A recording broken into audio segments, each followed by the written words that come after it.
Sampling is an interesting topic when you try and learn from an audit perspective because the easiest way to learn it is to actually do it. And so this video is just, we're going to go through a practice guide. There's it's posted on Canvas for you.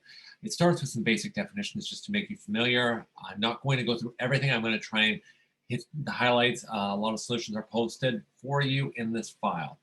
So the first question says, sample size. And essentially, whenever you're dealing attribute testing, its primary question is usually sample size, the upper deviation rate, and the number of errors you can expect, or maximum number of errors.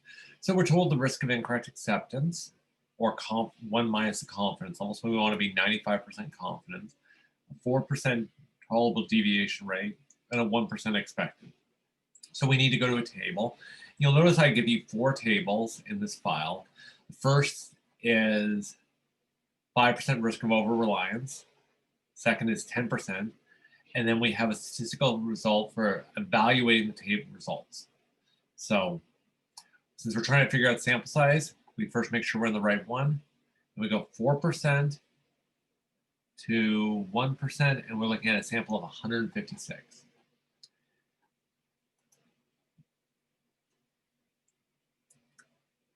Our sample deviation rate will be 0 divided by 156. If there had been 1, it would have been 1 divided by 156. Our computed upper deviation rate will be, so we come to the second table, we found 0, our sample was 150, so it's 2, which means having found no errors,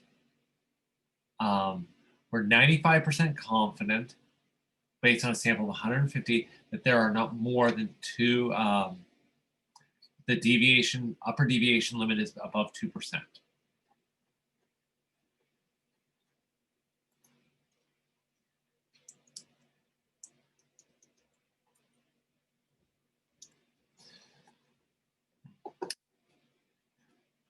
So what does this number in the parentheses indicate? That's the number of errors we were expecting. So with an expected population of 1% and a tolerable of 2, that's the maximum number of errors we can find and still conclude there are no problems. And so we would say, we would accept that the control is working. So I'll leave the rest of these 3 scenarios for you to work on yourself so you can get some verification on this. It's very mechanical. Figure out which of the tables you're going to use, find the row and the column, and then you're done. Now, when we come to the next problem, it deals with making sure you understand how dollar unit sampling works. So when we do dollar unit sampling, we know that we've already determined our sample size, and we have to find which particular accounts we need to audit. So we're going to have, under monetary unit sample or dollar unit sampling, we're going to have a random sample point. We're going to know our sample interval, and we're going to do it. So in this case, we're given a list of accounts. We need to select 10 dollar units to audit. So first thing we need to do is determine the total book value. So we're going to add up all of these numbers. My expectation is you've already copied this into Excel when you saw it was 2 columns in your accounting majors. Then we need to calculate our sample interval. So we're going to take our total book value divided by our sample size, which in this case was provided, but they very easily could have just given us the total misstatement rate and the expected misstatement rate and the desired confidence level, and we could have manually calculated that. Then we need to figure out what dollars we're going to audit. So item 1, they told us is 1210. Then we go to 5,071. How did I get that? 1210 plus 3861.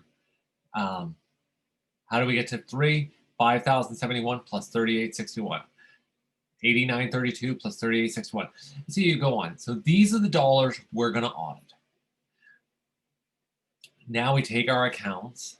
Now, one of the assumptions we have in this process is that these are randomly assigned. So they can be alphabetical, that's fine. But if these were, you can't sort these rows by size. That will violate the assumptions of the test. So we're going to create a new column called cumulative dollar, where we add up. So 1750 plus 0 is 1750. 1750 plus 1492 is 3242. 994 plus 4236 plus is 4236. Plus 629 is 4865. Plus 2272, and so on. So now we go through and we ask, where is the 12th tenth dollar? Yes, it's in this item 1. So we're going to audit that entire account. We're going to audit. Then we're looking now for, if we come back to our table, we're looking for $5,071. Not in there, not in there, not in there. It is in this account.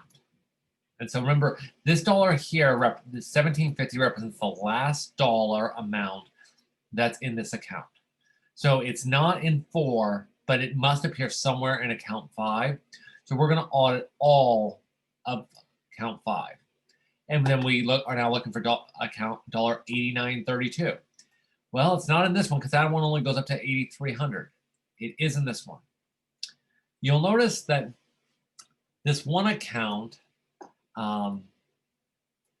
it's got 2 yeses because it's double the sample interval. And so we saw our sample interval was 3861. So any account that's bigger than 3861 has to be picked. And this account just happens to get 2 times numbers fall in. So even though we desired 10, our sample size is actually not only 9 items. And so we'd have to do some replacement sampling to find a new item. But that's we don't have to worry about because we weren't told the process. And so when we say we're going to audit the dollar, we're going to identify the account that has the dollar using this process of picking a random starting point and going step by step by step. Now we're given a little scenario here, independent of what we just talked about. An auditor is evaluating AR. Management claims balance is $9 million. The auditors conclude he will agree as long as the account balance is within $360,000. And we expect to find $90,000 in error. During the audit, we found 4 errors. So what we've got to do the whole process. Step 1, we need to figure out our sample size. So we calculate our tolerable misstatement is 4%, 360,000 divided by 9 million. Our expected is 1%. So now we're going to go back to the table and we're going to find it is 156. So we're feeling good. So that's going to give us a sample interval. It's going to be the next question we're going to ask ourselves. What's our sample interval? And that's going to be the 9 million divided by 156, which gives us 5,700.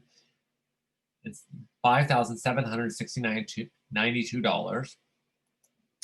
Now we need to figure out our tainting factors.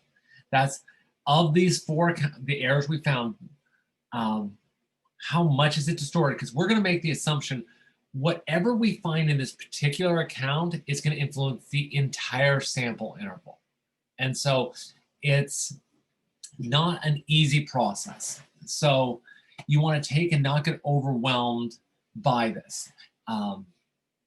So if we find that like account 1 is $2,500 off, we're going to assume that that 25% influences the entire sample interval.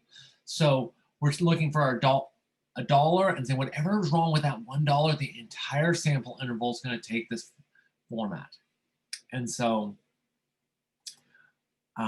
we've got 10,000 minus 7,500 gives us a tainting factor of 25%. And then we've got 9,000 minus 633. Now we don't calculate it if it's above the sample, if the book value is above the sample interval. And the next thing we do is we're going to calculate our upper misstatement limit.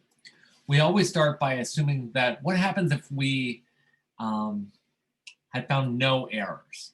If we found no errors, we would still assume we need some sampling allowance. So we say we'll have 100%, and this column here is derived by going up to this table here. We look at row 100. It's just a convention. If you were to do this in a statistical software package, they would be more precise, but we have a simplifying assumption. And if you find no errors, there are actually 3. So if we have 3 undetected errors that represent the entire sample interval, we will conclude we have $173,000 in error. Our largest tainting factor is 0.33, so we consider that entire interval to be off by 5,762, $57,692. Sorry, I'm getting tongue-tied on that. And then when we found 1 error, we assume there's actually 1.7 additional errors. So we're going to count the 1 accounts for the first error we found, and the 0.7 is an additional sampling allowance. And so we keep doing this step by step until we get this. We also then add in our actual error we found that was larger than the sample interval. We add the numbers up, and that tells us our total sample interval, our total upper misstatement limit. Since that number is less than our tolerable misstatement, we're going to conclude that everything is fairly stated with 95% certainty. So I've got a couple more problems in this problem for you that if you want to take a stab at those, I think you'll find it helpful.